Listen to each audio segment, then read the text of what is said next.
चला तर नमस्कार मंडळी, तुमचं स्वागत आहे आपलं पार्ट 2 मध्ये माळेगाव यात्रेच्या. काय खेळण्याच्या ऐवजी आम्ही तर खाण्याचाच अख्खा दिवस घातला आमचा. चला तर तुम्ही बघितलंच असेल पार्ट 1 मध्ये की आम्ही मोदका कुवाचं तिकीट काढून बघायला जाणार होतो. तेवढ्यात मग आम्ही तिकीट काढून घेतलं ना आलो आम्ही बघायला. आता आपण तुम्हाला शब्द दिलता ना पोरगी बुलेट चालवलेली दाखवतो म्हणून. आता तुम्ही बघू शकता ही पोरगी कशी बुलेट चालवते.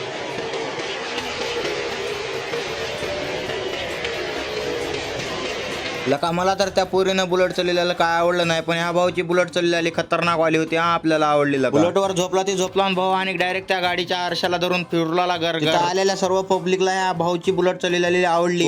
मायाला तर म्हणतात मोदका कुवा. भाऊला हात दाखवून आपण निघाला मग दुसरीकडे. 50 रुपये द्यायचे आणि 500 रुपये जिंकायचे. 2 मिनिट त्या बांबूला लटका. या खेळाच्या नादात माझ्या मित्राने 300 रुपये घातलं. 300 रुपये घातलं पण त्याला का 500 रुपये भेटले नाहीत. लका पैसे घालून आला. मग आम्ही इकडे चला म्हणलं आता कशात तर बसूया. मित्र म्हणले चल लाटपाळण्यात बसू. नको रे बाई म्हणलं, मला लई बी वाटतं. मग आपल्या मित्राला लाटपाळण्यात बसवलं 1 नंबर पद्धतीने. मला सुम्याला वाटत होतं भिऊ, त्याच्यानं आम्ही दोघं बसला ब्रेक डान्स मध्ये 1 नंबर पद्धतीने फुल मस्ती केली. लका बघा हे आपल्या माळेगाव मध्ये नवीन काहीतरी विषय आलेला कसा घर घर फिरू लागला. बघूनच भी वाटला लका मला. तर बघितल्यानंतर 1 नंबर पद्धतीने आम्ही अननस खाल्लं. अननसला सुमितनं एकदम असं खारटगुट करून टाकलं. सुमितला म्हणलं राहू दे भाऊ चल म्हणलं, त्याचा मिठाचा डबा पार करशील म्हणलं. इकडे आल्यानंतर 1 नंबर पद्धतीने जॅकेट घेतला. आता चला म्हणलं आपल्या आपल्या घरी. माळेगावला बाय बाय करत निघालो आपल्या आपल्या घरी. मग आपल्या राजला सोडला अहमदपूर मध्ये. राजला पण बाय बाय केलं ना आपण निघालो आपल्या आपल्या घरी. चला आता तुम्ही पण जावा घरी आणि मला लाईक फॉलो कमेंट करायला विसरू नका. Bye bye.